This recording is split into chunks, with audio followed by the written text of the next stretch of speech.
Hi అందరికీ నమస్తే. Welcome back to Zesty pickles. ఈరోజు రెసిపీ చాలా సింపుల్గా టేస్ట్గా ఉండిద్ది.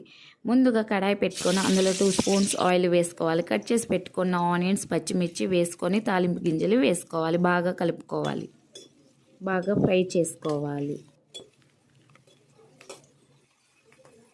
తర్వాత కరివేపాకు వేసి మిక్స్ చేసుకోవాలి. ఇలా ఫ్రై అయిన తర్వాత కట్ చేసి పెట్టుకున్న దొండకాయ ముక్కలు వేసి బాగా కలుపుకోవాలి. ఇలా ఒకసారి బాగా కలుపుకోవాలి. ప్లేట్ పెట్టుకోవాలి. ప్లేట్ పెట్టుకుంటే ఆవిరికి బాగా మగ్గుతుంది కర్రీ. వాటర్ వేసుకోవాల్సిన అవసరం ఉండదు. టేస్ట్ అయితే చాలా బాగుంటుంది. తర్వాత 2 టమోటాలు తీసుకొని కట్ చేసి వేసుకోవాలి. అందులో ఒకసారి బాగా కలుపుకోవాలి. కొంచెం అల్లం వెల్లుల్లి పేస్ట్ వేసుకున్న 2 నిమిషాల తర్వాత కొంచెం పసుపు, సాల్ట్, కారం, మసాలా పొడి వేసి బాగా మిక్స్ చేసుకోవాలి.